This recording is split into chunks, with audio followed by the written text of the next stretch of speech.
चुड़ैल। गोरखपुर नाम का एक गांव हुआ करता था। उस गांव में ज्यादा लोग नहीं रहते थे। उस गांव में एक गर्भवती विधवा औरत रहती थी। उस औरत का नाम कमला था। कमला अपने घर में अकेली रहती थी। उसके पति की सारी जायदाद उसके नाम हो गई थी, पर सभी गांव वाले उस औरत को मनहूस औरत समझा करते थे और सभी उससे नफरत किया करते थे। एक बार कमला राशन की दुकान पर खाने का सामान खरीदने जाती है।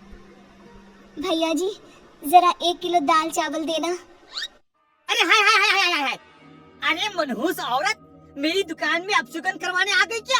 है? चल जा यहाँ से, मैं कुछ नहीं देने वाला हूँ तुझे। भाग भाग यहाँ से, चल जा, निकल।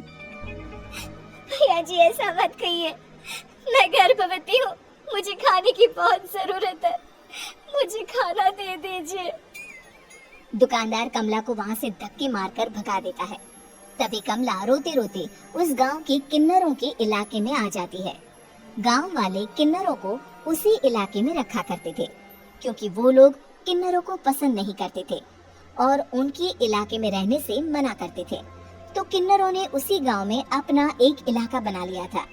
जब किन्नर लोग देखते हैं कि एक गर्भवती महिला रोते रोते उनके इलाके में आ गई है, तो सारे किन्नर कमला के पास जाकर उसका हाल पूछने लगते हैं। क्या हुआ बहन, तुम्हारी गर्भवती अवस्था में इतनी बुरी हालत कैसे है? तुम रो क्यों रही हो? तुम डरो मत, हम तुम्हें कोई नुकसान नहीं पहुंचाएंगे। तुम शांत होकर सब बताओ कि हुआ क्या है। मैं कमला हूँ, मैं गांव के दूसरे इलाके से आई हूँ। 2 महीने पहले ही मेरे पति की मौत हुई है। मुझे गांव के लोग मनहूस मानते हैं, क्योंकि मैं विधवा हूँ और गर्भवती भी। वहाँ के लोग मुझे खाने के लिए कुछ बेचने के लिए भी तैयार नहीं, जिससे मेरा गुजारा नहीं हो रहा था। कोई बात नहीं कमला, हम तुम्हारा ख्याल रखेंगे। किन्नर लोग कमला को एक खाली घर में रहने के लिए जगह दे देते हैं और उसकी देखभाल भी करते हैं। कुछ ही महीने बाद कमला अपने बच्चे को जन्म देती है, पर अफसोस, कमला बच्चे को जन्म देते ही अपनी जान गंवा देती है। जब सब किन्नर बच्चे को देखते हैं तो बहुत खुश हो जाते हैं, क्योंकि वो बच्चा भी किन्नर ही था। कमला ने एक किन्नर बच्चे को जन्म दिया था। अब इस बच्चे की देखभाल कौन करेगा?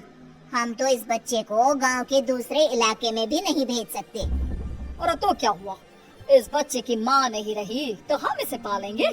अब ये हमारे इलाके में रहेगा, हमारे साथ रहेगा। फिर वो किन्नर उस किन्नर बच्चे को गोद ले लेते हैं, उसका नामकरण कराते हैं। उस किन्नर बच्चे का नाम शक्ति रखा जाता है। देखते ही देखते शक्ति बड़ी होने लगती है। उसके रंग रूप बहुत सुंदर थे। वो बहुत सुंदर किन्नर दिखती है। एक दिन शक्ति एक किन्नर से पूछती है, माँ जी सुनिए ना, ये गांव के दूसरे इलाके में भी तो लोग रहते हैं, तो हम वहाँ क्यों नहीं जाते? हम उनसे अलग क्यों रहते हैं? शक्ति, क्योंकि वो लोग हमारे जैसे नहीं, वो लोग हमें पसंद नहीं करते, इसीलिए हम उनसे अलग रहते हैं। क्यों? वो हमें क्यों पसंद नहीं करते? मुझे एक बार उस इलाके में जाना है, मैं एक बार वहाँ जाकर घूम कर आऊँ। शक्ति, खबरदार, जो तू उस इलाके में कभी भी गई तो अपनी जान नहीं गंवाना चाहती तो उस इलाके में कभी कदम भी नहीं रखेगी, समझी? इतना कहकर वो किन्नर वहाँ से चली जाती है। शक्ति उस किन्नर की बात सुनकर बहुत रोती है। माँ जी, ऐसा कैसे कह सकती है? उन्होंने इतनी सी बात के लिए मुझे इतना डांटा। अब तो मैं उस इलाके में जरूर जाऊंगी। फिर एक दिन शक्ति गांव के दूसरे इलाके में चुपके से जाती है। ये लोग तो हमारे जैसे ही इंसान हैं, तो ये हमसे नफरत क्यों करते हैं? जब शक्ति उस इलाके में पहुंचती है तो गांव के सारे आदमी उसके रूप से मोहित हो जाते हैं। वो लोग ये अंदाजा नहीं लगा पाते कि वो किन्नर है। शक्ति की सुंदरता देखकर सारे गांव वाले उसकी तारीफ करने लगते हैं। तभी गांव का चक्कर लगाने गांव के जमींदार का बेटा हर्ष वहां पहुंचता है। हर्ष भी दिखने में बहुत सुंदर होता है। जब हर्ष ने शक्ति को देखा तो वो भी उससे मोहित हो गया, और जब शक्ति की नजर हर्ष पर पड़ी तो वो हर्ष को देखकर मोहित हो गई। आपको पहले कभी इस गांव में देखा नहीं। इस गांव में आप नए हैं क्या? जी नहीं, वो मैं बस। तभी शक्ति बोलते बोलते रुक जाती है और मन में सोचने लगती है, अगर मैंने इनको बता दिया कि मैं दूसरे इलाके से आई हूँ तो वो समझ जाएंगे कि मैं किन्नर हूँ, इसलिए मुझे इनसे झूठ ही बोलना पड़ेगा। शक्ति हर्ष को कहती है, जी हाँ, मैं इस गांव में नई आई हूँ, यहाँ अकेली रहती हूँ। वैसे आप कौन है? आप भी इसी गांव में रहते हैं? जी हाँ, मैं इस गांव के जमींदार का बेटा हूँ। आपको किसी भी चीज की जरूरत पड़े तो आप मुझे बता देना, मुझे अच्छा लगेगा। ऐसे ही शक्ति और हर्ष एक दूसरे से रोज मिलने लगते। वो दोनों अपने प्यार का इजहार करने एक दूसरे से मिलने जाते हैं। तभी शक्ति का पीछा करते करते एक किन्नर वहां आ जाती है। शक्ति, मैं तुमसे बहुत प्यार करता हूँ। मैं तुमसे शादी करना चाहता हूँ। क्या तुम मुझसे शादी करोगी?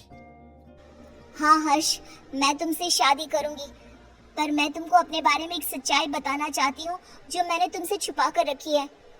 तभी उनके बीच में ही वो किन्नर आ जाती है। शक्ति, तेरी हिम्मत कैसे हुई ऐसा करने की?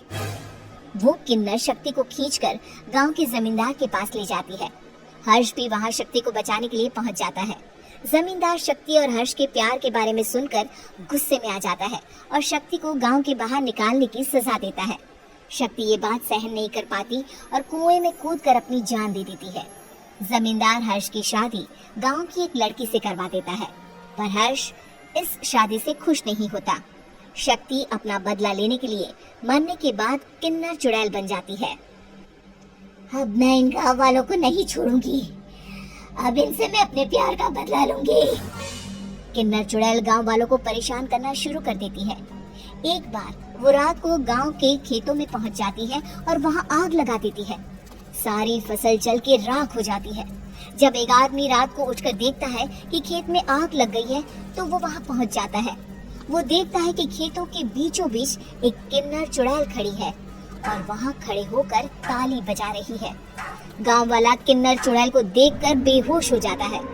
जब सुबह उस आदमी को होश आता है तो वो सीधा जमींदार के पास जाता है।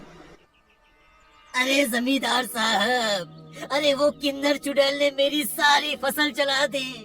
अब मैं क्या करूंगा, क्या होगा मेरा? जमींदार चुड़ैल किन्नर का नाम सुनते ही सब कुछ समझ जाता है। अब वो बहुत डर जाता है।